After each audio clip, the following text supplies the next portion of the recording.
1950년 6월 25일 한국 전쟁 발발 후 70년이 지났다. 한국 기독교인들은 이스라엘이 바벨론 포로 생활 70년을 마치고 조국으로 귀환하는 역사를 생각하면서 대한민국이 전쟁과 분단 70년이 되는 2020년 이후에 남북한이 통일이 되는 해로 기대했을는지도 모른다. 사실 2018년도에 우리 판문점 회담을 하고 또 싱가포르에서 트럼프 대통령과 만나고 또다시 판문점 근처에서 3 대통령이 만나고 할 때에 그런 기대도 조금 있었습니다만은 어쨌든 구약의 열왕기 역대기 선지서는 이스라엘 백성이 하나님께 불순종 우상 숭배 죄악 때문에 하나님의 심판으로 칼과 기근과 역병을 겪고 포로로 끌려가지만 하나님께서 심판 이후 그들에게 구원의 약속과 회복의 소망을 주시는 것을 보여줬다. 우리 기독교인들도 이러한 소망이 지구상의 유일한 분단국가 한반도 통일이 여호와께서 시온의 포로를 돌려보내실 때에 우리는 꿈꾸는 것 같았다라는 이스라엘 백성의 귀환의 꿈이 현실로 이루어진 것을 동일하게 기도했다. 그 가운데 통일의 꿈이 현실화될 수 있을 가능성을 엿보았던 2018년도 판문점 선언 이후 최근 김정은 국무위원장과 북한의 반응을 보면서 통일은 다시 요원하게 느껴지는 현재의 상황이다. 사실 이런 기대는 1980년대 말에 공산주의 중추 세력인 소련의 해체, 동구 공산권의 붕괴와 그 와중에서도 1990년 독일 통일의 계기로 본격적으로 진행되었다가 그 열기가 점차 식었다. 그 후 1994년 7월에 김일성 사망과 그 이후 김정은의 사망과 그 다음에 김정은 체제의 불안정으로 북한 정권이 무너지고 자연스럽게 통일이 이루어질 것이라는 환상도 가지게 되었다. 문재인 대통령과 김정은의 판문점 회담으로 통일에 대한 김정은입니다. 죄송합니다. 통일에 대한 장밋빛 기대가 있었지만 최근 북한의 개성공단 폭파로 박명림의 지적처럼 그러나 한국 전쟁 당시 최초의 격전장이자 최후 협상 장소였던 개성의 한 건물 폭파가 상징하던 오늘의 한반도를 상황을 직시할 때 지난 70년은 완숙과 충분은커녕 우리들의 미숙과 목매가 너무나도 크다는 점을 먼저 성찰하게 된다. 우리는 지금 70년 포로 생활을 감내한 오페라 나부코에 나오는 히브리 노예들의 합창을 뒤집어서 불러야 할지 모른다. 이런 기대를 냈지만 이 현실이 그렇지 않다라는 것을 이렇게 표현했습니다. 이와 같은 역사적 경험들을 겪으면서 많은 국민들은 통일에 대한 헛된 환상을 거부하고 철저하게 현실적 통일에 대한 입장을 지는 것으로 진행되고 있다. 무엇보다도 젊은이들에게는 장차 통일에서 부담될 경제적 이유 때문에 통일 담론에 대해 부정적 입장이었다. 이런 부정적 입장을 완화하기 위해 박근혜 정부는 통일 대박론을 주장하였고 통일에 대한 이상론과 현실론이 끊임없이 교차하면서 통일이라는 것이 얼마나 힘들고 어려운가를 역사적으로 경험하게 됩니다.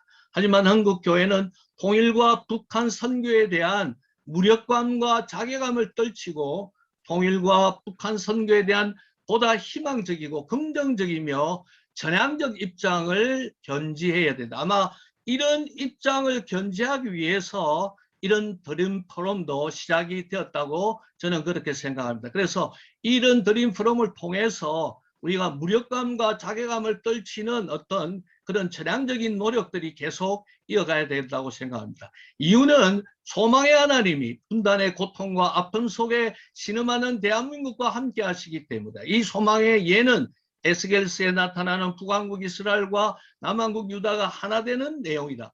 그 막대기 둘을 서로 합하여 하나가 되게 하라. 내 손에 둘이 하나가 되리라. 성령의 역사 가운데 이스라엘 민족이 하나로 회복되고 부흥하는 것처럼 성령의 역사로 남북한이 하나 되어 열방과 세계의 복음화를 위한 제사장 나라가 되기를 소망합니다. 이 부분이 저희가 선교 신학에 있어서의 조금 언급하고 싶은 부분입니다.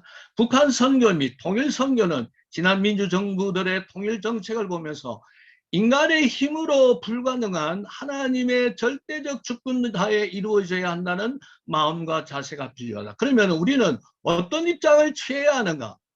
남아공 선교학자 데이비드 보시는 계몽주의 영향하에 선교의 특징을 설명하는 가운데 인간 중심주의, 진보에 대한 믿음, 성리주의적 태도와 낙관주의와 실용주의들을 지적했다.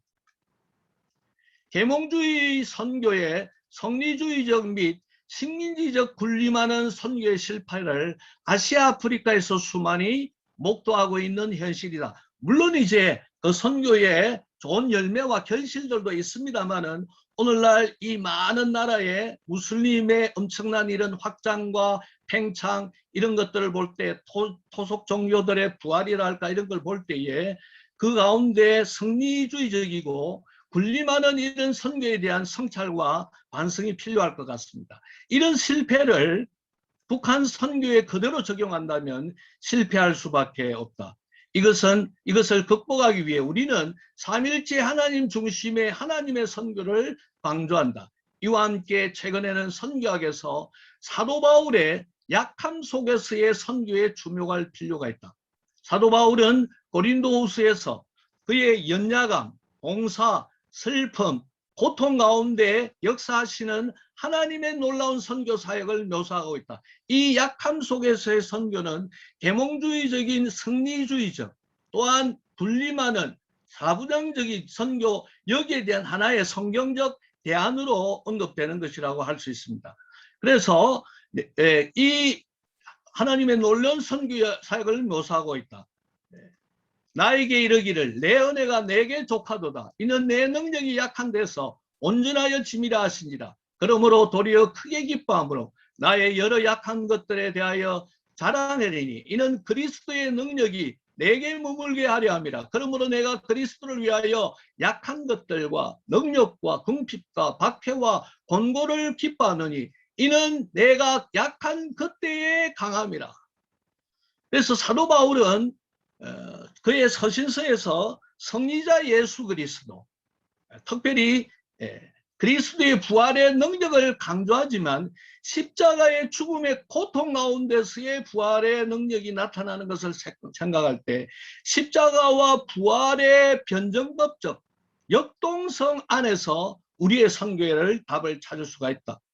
그래서 정말 no cross, no crown 이러한 가운데 우리가 북한 선교에 대한 태도가 나아가야 된다고 생각합니다. 그래서 위대한 네덜란드 신학자 아브라함 카이프는 모든 선교는 하나님의 사랑이나 동정심으로부터가 아니라 물론 이런 것도 필요하지만 하나님의 주권으로부터 흘러나온다는 하나님의 주권을 철저하게 인정하면서 하나님께서 주시는 그 은혜로 사도 바울의 고백처럼 내가 달려갈 길과 주 예수께 받은 사명 곧 하나님의 은혜의 복음을 증언하는 일을 마치려 하면은 나의 생명조차 조금도 귀한 것으로 여기지 아니하노라는 겸손한 마음으로 인간의 책임을 다하는 이런 하나님의 주권과 인간의 책임의 선교 신학이 나가야 된다는 것입니다. 두 번째, 한반도 폭염 통일을 위해서는 통일 신학이 정리되어야 된다는 이야기가 끊임없이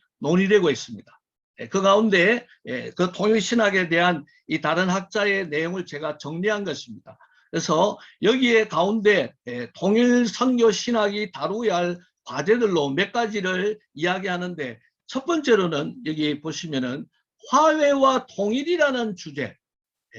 이것은 정치 문제뿐 아니라 교회의 선교적 과제임을 성경적 신학적으로 진술하는 것들이 굉장히 중요하고 그 다음에 기독교와 공산주의, 마르크스주의, 민족주체 사상 뭐 이게 이제 우리가 잘 아시는 뭐 우리 항장엽 씨가 이야기하는 주체상 이런 것과 어떻게 우리가 설명하고 변정적인 그러한 대안들을 제시할 수 있느냐 이런 부분들 가운데 되고 있습니다. 그래서 그런 가운데 한 몇 가지로 육하원칙으로 이 통일 선교 신학에 대한 그 가능성을 제시하는데 첫 번째 하나님의 선교, 한반도 통일은 하나님이 중심이 돼야 하고 사람이 중심이 되면 주체 사상이라든지 여러 가지 문제점들이 생기는 것이기 때문에 하나님이 중심이 되는 신본주의라고 하는 이 부분을 생각해야 되고, 두 번째로는 복음 통일, 무엇을 가지고 한반도 통일을 할 것인가, 이에 대해는 성경이 아닌 다른 신학을 가지고 통일을 문제를 풀어서는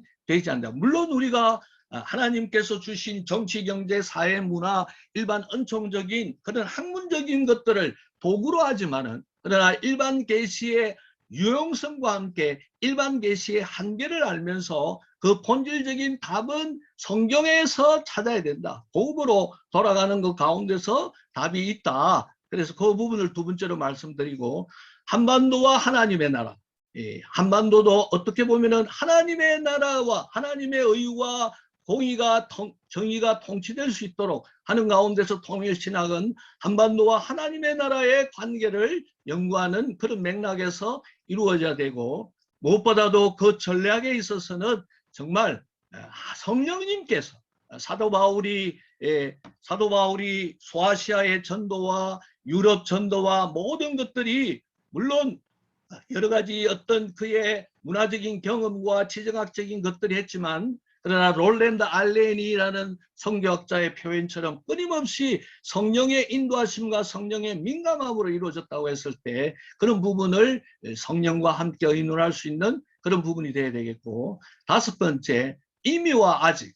특별히 이 임의와 아직의 이 부분은 특별히 통일선교의 시기에 대해서 탈북민들이 이미 3만 명이나 와 있다는 것은 우리 임의라는 것들이 생각해 볼 수 있고, 이 가운데 우리가 그들을 어떻게 대하느냐, 그들에게 어떤 선교적이고 어떤 복음에 대한 부분들인가, 고아와 과부와 나그네와 또 이런 부분들을 임의와 아직이라는 가운데서 우리가 이 부분들을 통일선교 시학을 펼쳐야 되고, 그 다음에 여섯 번째로는 교회의 사명.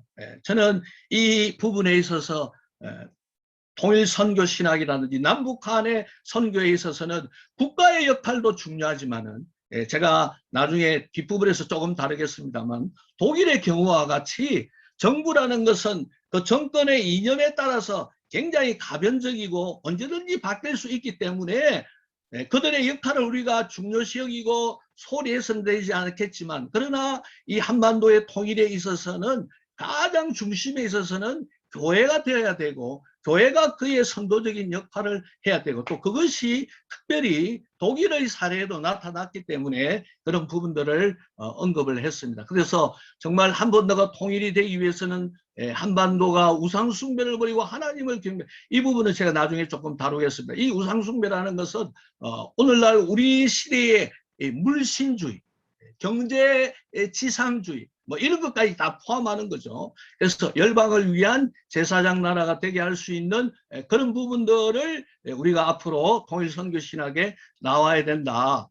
그 부분을 말씀을 드리고, 그 다음에 이제 이 세 번째 부분은 제가 아까 말씀드린 대로 평화통일선교 신학은 역사의 발자취를 살펴보면서 성경의 기초에서 조직적인 신학을 복음적 및 실천적으로 철저하게 유지한다. 그런 점에서 방법론적으로 본 논문은 역사, 성경, 조직, 선교학적으로 집권할 수 있다. 평화통일 선교신학 없는 통일은 시행착오, 반복적 실패 및 엄청난 혼란으로 통일 정책에 대한 불신임으로 교회의 통일에 대한 통일 거부 반응을 불러일으킬 수 있고, 특히 통일 및 북한 문제로 남남 갈등이 심각한 가운데 잘못된 정책은 국가적, 정치적, 경제적, 사회적, 교회적, 개인적 낭비를 초래하고, 따라서 그 기초에 해당하는 평화통일 선교 신학은 매우 중요하다. 이 신학적 기초를 확립하기 위해서 한반도 평일 통교 선교 정교에 관련한 세 가지 중요한 선언문을 역사적으로 먼저 살펴보고 관련된 성경을 분석하고 신학적 기초를.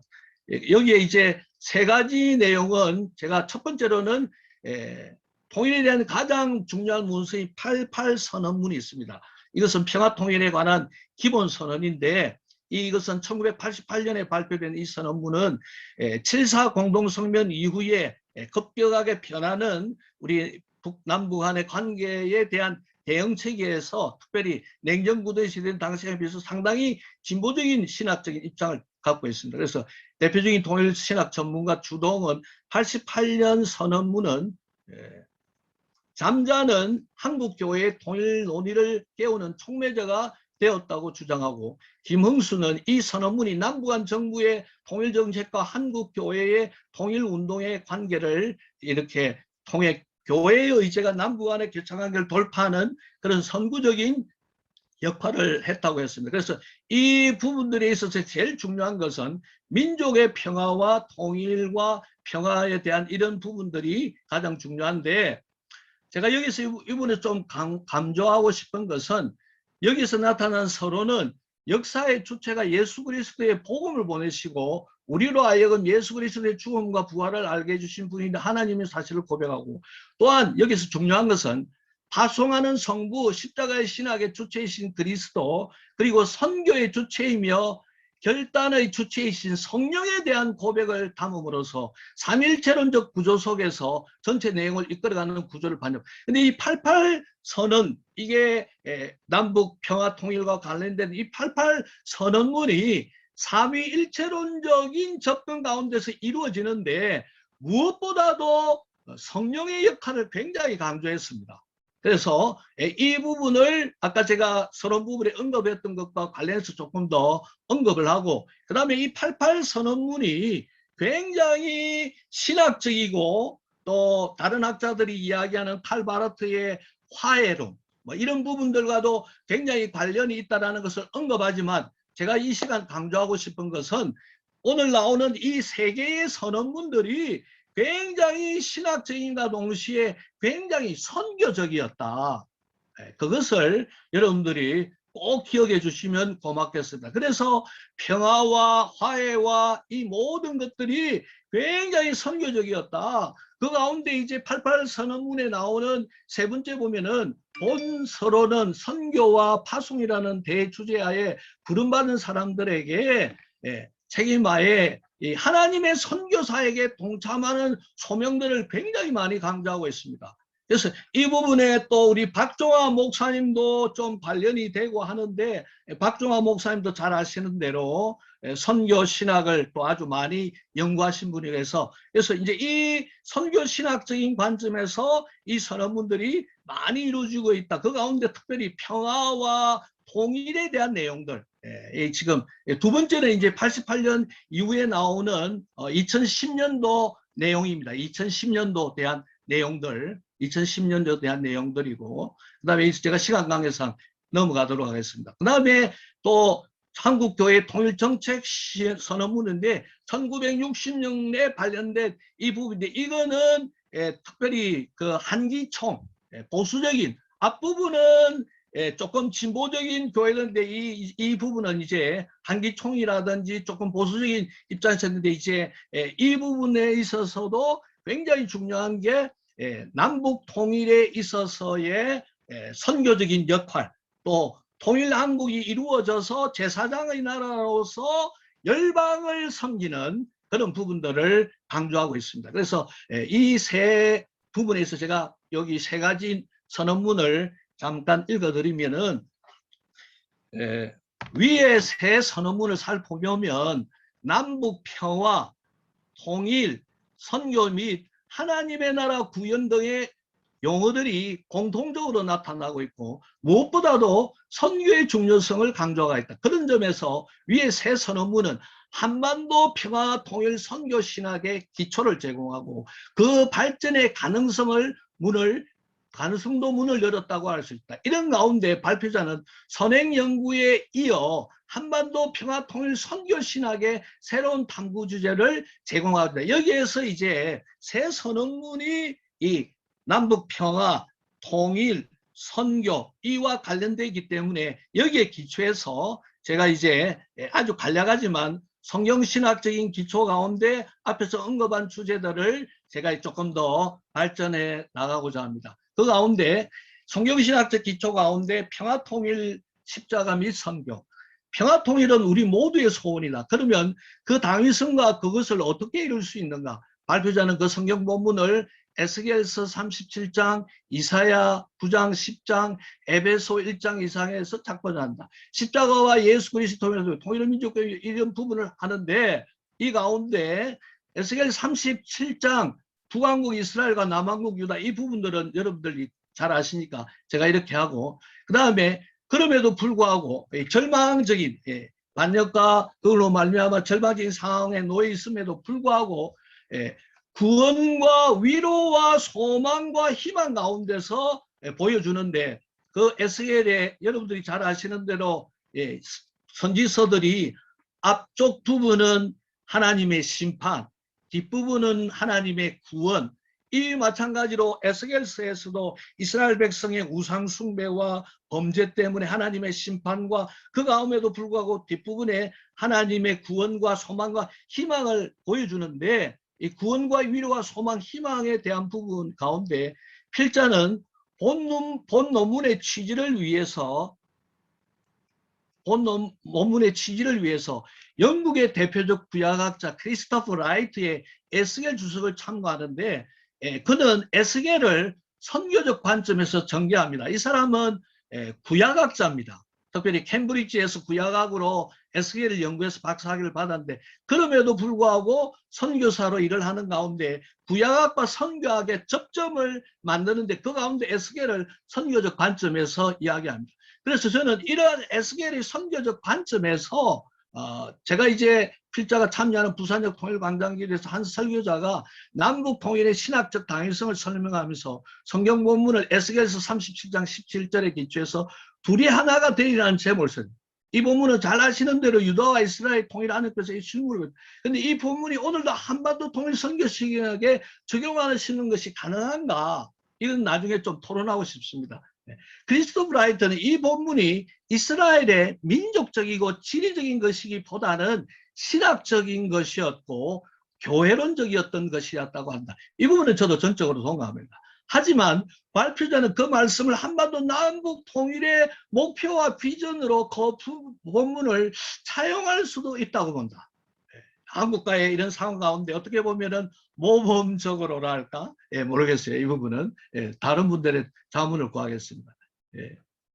어쨌든 이런 가운데 이제 대응 부분들 나오는데, 그 가운데 이제 제가 이 우상 부분을, 우상 때문에 하나님께서 이 부왕국 이스라엘은 잘 아시는 대로 여러분들이 아수로, 남하고 유다는 이제 바벨론으로 멸망이 되는데, 이 모든 게 다 우상 숭배였는데, 그 우상 숭배였던 그 역사적인 상황을 이 크리스토프 라이트는 그 우상 숭배 하나님 분쇄인 것을 보는데, 크리스토프 라이트는 그 에스겔 주석에서 우상 숭배를 오늘날의 관점에서 경제지상주의, 만몬과 탐욕으로 본다. 만일 그렇다고 한다면 물신주의 우상으로 발생하는 성적 및 도덕적 타락, 수많은 이혼, 높은 자살률이 지배하는 가운데 교회 자선과 철저한 회개 가운데서 한국 교회가 회개해서 남북 한의 통일이 될 수 있는 실마리를 가 없는지 이 에스겔의 이역에서 볼 수는 없느냐는 거죠. 그래서 이러한 가운데 하나님께서 이제 에스겔을 통해서 보여주시는 여러 가지 내용들이 있습니다. 그걸 다 제가 다 말씀드릴 수는 없고, 그럼 이게 어떻게 하나가 되느냐, 이 어떻게 되느냐 하는 건데, 그 내용이 이 부분에 나옵니다. 내용이 나오는데 그게 뭔가 하니까 마지막 부분에 나왔습니다. 특별히 크리스토프 라이트는 에스겔 34장 1절에서 37장 28절을 하면서 그 부분을 에스겔 복음이라 칭하고, 이것을 하기 위해서는 뭐냐? 범죄한 왕들의 독재에서 신정으로 바뀌어져야 된다. 근데 그 신정으로 바뀌어지는 가운데 세 부분은 뭔가 하니까, 첫째 부패한 왕정의 제거, 둘째는 신정 회복, 그 다음에 세 번째는 여호와의 통치, 나타난 여호와, 신정 회복에서 나타난 여호와의 통치, 마지막으로는 평화의 통치다. 그래서 남북 간의 통일을 위해서 우리가 이 전범을 따를 수 없을까? 불의, 불평등, 부패를 제거하고 하나님의 통치가 임하는 공의와 정의로 평화를 이루는 세상.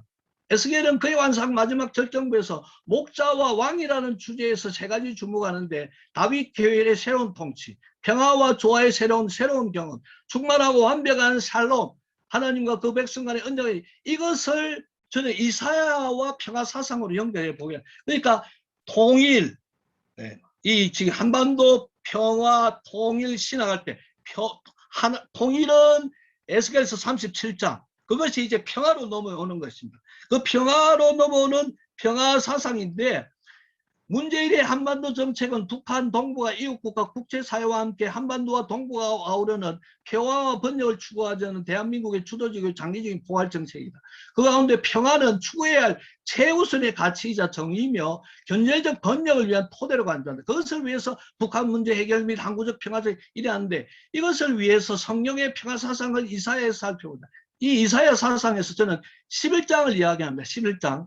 11장의 평화의 모습이 6장 9절이 나오는데 독사굴에 어린이가 손을 넣고 그 다음에 어린 양이 또 사자하고 놀고 하는 이 부분이 나오는데 구약학자 월트 브루그만은 여행자적 상상력의 제목처럼 인간의 경험과 상상력으로 도저히 나오기 힘든 상상력이 현실이 되는 모습의 메시아 통치의 모습인데 이 평화의 모습을 이루기 위해서 통치자 왕은 첫째로 여호와의 영으로 충만하고 둘째로 공의와 정직과 성실로 통치할 때 가능하고 이것을 시편 85편 10절인데 앞선 발표자들 불에서 다 돼. 인애와 진리가 같이 하고 평당은 이루어졌으며 이렇게 됐을 때 이루어진다. 그래서 이러한 나라로 만들어가는 것이 우리가 남북한 통일을 이루기 위해서 왕이든지 지도자라든지 교회라든지 사회가 이렇게 돼야 된다.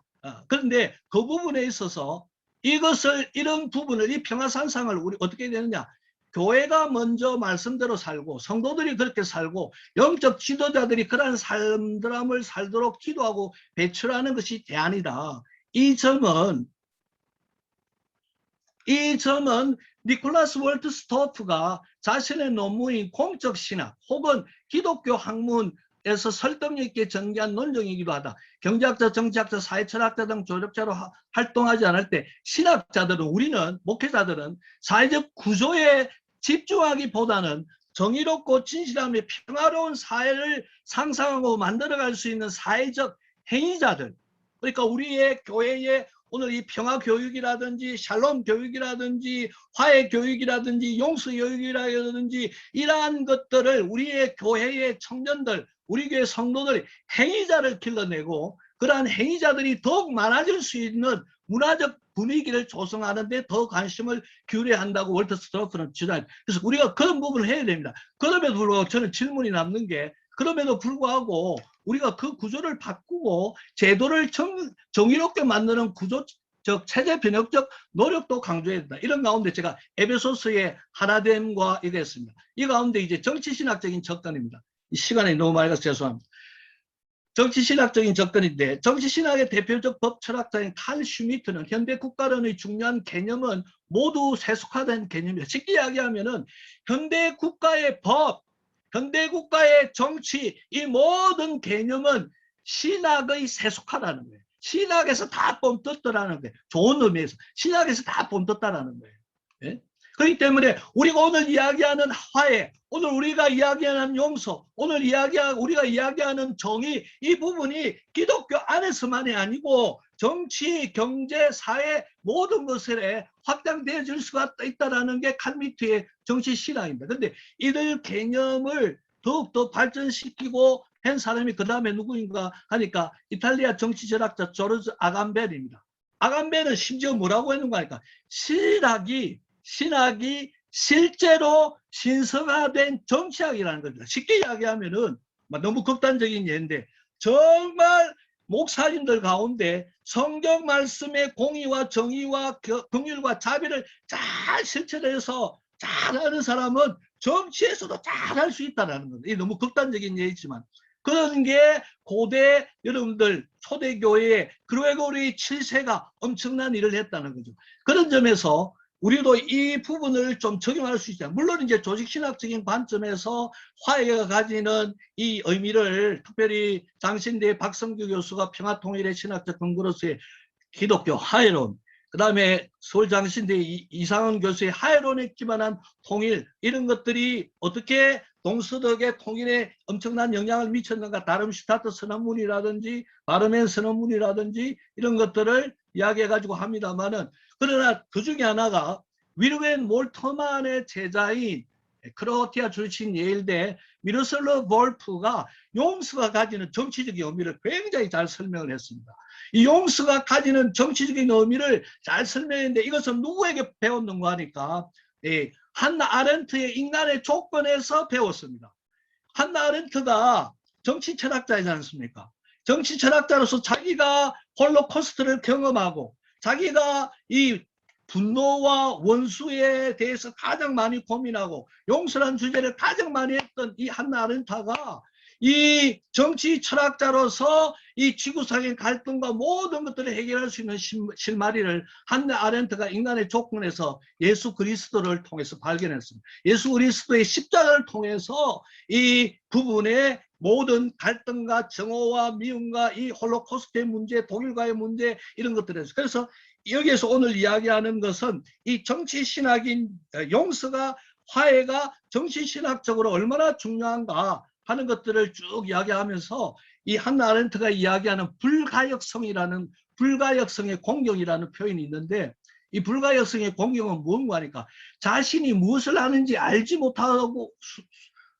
못했고 할 수 없었다고 해도 이미 한 일을 뭔가 하니까 도저히 그 분노의 해오르기 복수의 해오르기에 빠져가지고 자기가 무엇을 했는지도 알 수도 없고 다시 빠져나오기도 힘든 이 복수의 해오르기에 그 중독과 중압에 빠져버리는 것을 이야기하는 가운데서 불가역성의 공격인데 이 불가역성의 공격을 뻗어나갈 수 있는 게 용서라는 것입니다. 그래서 이 용서를 한나 아렌트의 이 용서를 크로아티아 출신인 미로슬프 볼프도 크로아티아가 당한 세르비아에 당한 그 다음에 코소보가 세르비아에 당한 에스닉 그 제너시티 인종성서 이 모든 것들을 해결할 수 있는 것은 십자가다 용서다 그걸 이야기하면서 하는데 저는 이것이 오늘날에 우리가 한일 관계 또 특별히 남북 간의 관계도 이게 이루어져야 되지 않나. 그 다음에 요 밑에는 제가 지금 탈북자들에 대한 내용들을 조금 다 다뤘습니다. 우리가 탈북자들에 대한 것들이 꼭 아까 말씀드린 대로 임의와 낫의 구분에서 다뤄야 된다고 생각을 하고 그 다음에 제가 또 한 가지 언급하고 싶은 것은 환경생태학입니다. 오늘날 전 세계에 가장 중요한 두 가지 이슈가 경제적 불평등과 기후위기인데 이 기후위기도 우리가 앞으로 남북한 가운데서 고민해야 된다. 그래서 이 환경생태학 가운데서 특별히 동물권에 대한 이야기가 나옵니다. 동물권, 동물신학까지도 심지어 나옵니다. 이 동물신학을 다루는 대표적인 학자가 영국의 대표적인 심리학자의 근위자인 앤서니 딜스턴인데 이 해석학자입니다. 심리학자이고 해석학자인데 조직신학의 책을 저술했죠. 그 책에서 동물의 창조와 동물의 지위, 창조는 인간 중심인가, 심지어 동물신학의 가능성을 이 동물신학에 대한 부분을 누가 가장 많이 폭넓게 강조하는가 하니까 판넨베르그가 조직신학책 2권에서 이걸 한국번 번역본으로 83페이지에서 126페이지 그 다음에 127페이지에서 250페이지 상당한 분량을 다루고 있습니다. 그래서 이 생태계의 위기, 자연을 어떻게 볼 것인가 하는 부분을 우리가 오늘날 남북한 관계에서도 어떻게 접근해 가느냐 하는 건데 제가 이 부분만 하고 마치겠습니다. 문재인 정부의 신경제 정책이 여기에 나와 있습니다. 과제 목표와 주요 내용들이 있는데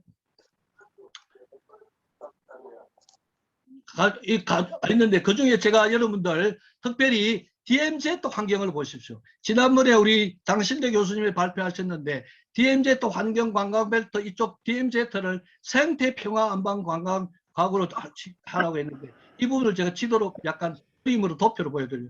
아니 도표가 빠져버렸네. 미안합니다.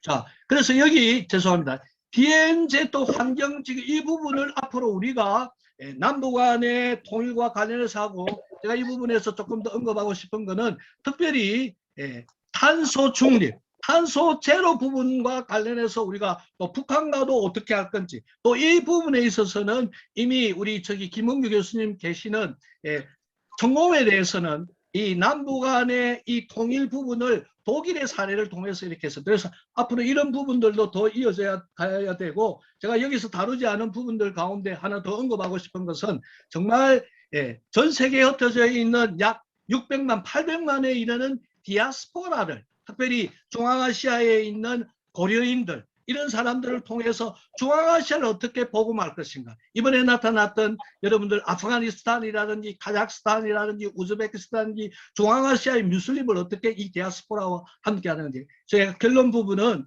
정말 헨리 나우엔이 이야기했던 헨리 나우엔의 그 고백처럼 상처받은 치료자.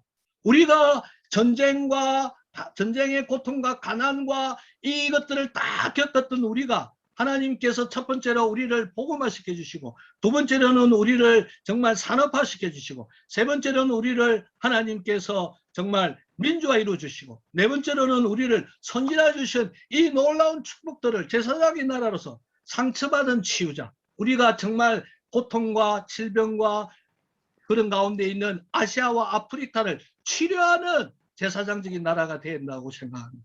감사합니다.